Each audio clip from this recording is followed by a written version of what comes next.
The game of hide and seek is a popular game played by children all around the world. Rarely is this game associated with murderers, but in what could only be described as an excellent game of hide and seek, Daniel LaPlante found a way to hide for months without being detected. Today we'll be taking a look at the disturbing true crime story of Daniel LaPlante, the man who became known in 1987 as the Massachusetts hide and seek murderer. Welcome to this channel. Today we will be taking a look at Daniel LaPlante and the gruesome crimes he committed. Before we continue, make sure you like, share and subscribe to get notified about our latest videos. Now come along with us as we take a look at the disturbing story of Daniel LaPlante. Daniel LaPlante was born in Townsend, Massachusetts on May 16, 1970. As a child, his violent father, he was abused both psychologically and physically, with his disgusting father sexually assaulting young Daniel. This abuse most likely affected him at school, where he was diagnosed with dyslexia and hyperactivity disorder. He had very few friends at school, with most of his classmates referring to him as creepy and weird.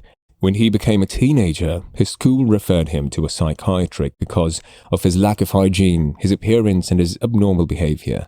It was said that he would come to school smelling badly and even wear the same clothes for weeks at a time. Daniel's troubled home life negatively affected the state of his mental health. This made the referral to a psychiatrist probably the best treatment Daniel could have received at the time. Sadly, Daniel was let down again by someone he trusted. The psychiatrist, who was supposed to have helped Daniel, also began abusing him in the worst possible way. This abuse continued until Daniel finally stopped going for his sessions with the psychiatrist. When he was 13, Daniel began breaking into people's homes to steal their valuables.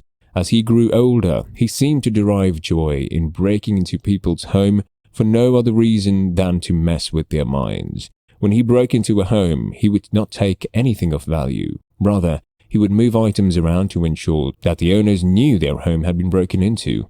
In 1986, 16-year-old Daniel broke into the home of Brian Andrews. While inside Brian's house, Daniel saw a photograph of Brian's 16-year-old daughter, Annie. He immediately took a liking to her, and so took nothing valuable from Brian's home. He, however, took the telephone number from the phone. Daniel would then call the number and began chatting with Annie and her 14-year-old sister, Jessica, claiming that he got the number from a mutual friend at school. He also told the girls that he was a good-looking, well-educated blonde that lived close to them. After multiple phone conversations with Daniel, Annie agreed to go on a date with him.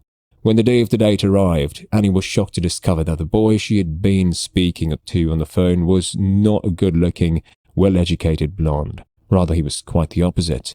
The boy who came to collect Annie for the date was a rather unattractive, greasy, dark-haired boy. Annie, however, chose to continue with their date in order to not hurt Daniel's feelings. During the date, Daniel would continue to ask Annie personal questions, such as how her mother died and how much she suffered. Annie found Daniel's line of questioning creepy and came up with an excuse to quickly return home. It would be months before Annie would see Daniel again. Annie and Jessica were shattered by the death of their mother and decided one night to try and contact their mother through a seance. They received no messages from their mother and soon went to bed. However, while they were trying to sleep, they heard rhythmic knocking on their walls. This led the girls to believe that the seance had been successful and they had contacted the spirit of their mother. The girls will spend the rest of the night speaking to the unseen spirit as if it were their mother. They would ask questions which would reply with knocks on the wall. This rhythmic knocking continued for several evenings to the point when it became difficult for the girls to get any sleep. Items from their home also began to disappear. Sometimes the furniture also be moved around the room.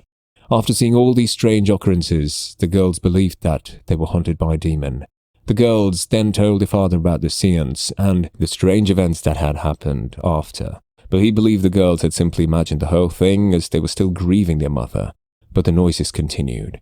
In January 1987, the girls heard a banging in the walls that sounded like it was coming from the basement. Armed with a knife, the girls made their way to the basement to find out the source of the strange sound. What they saw was both creepy and terrifying. On arriving at the basement, the girls saw a message on the wall written in blood. The message read, "I'm in your room." The girls immediately ran to the home of a nearby neighbor while they waited for their father to return. When Brian returned, He again believed that the message on the basement wall was written by the girls and made them undergo counseling to learn how to cope with losing their mother. Several weeks later, the girls received another message in blood. This time, the message was written on the wall of Annie's bedroom saying, "I'm back, find me if you can."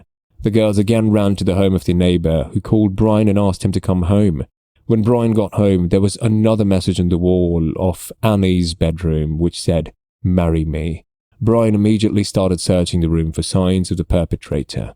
During his search, he opened one of the inbuilt wardrobes.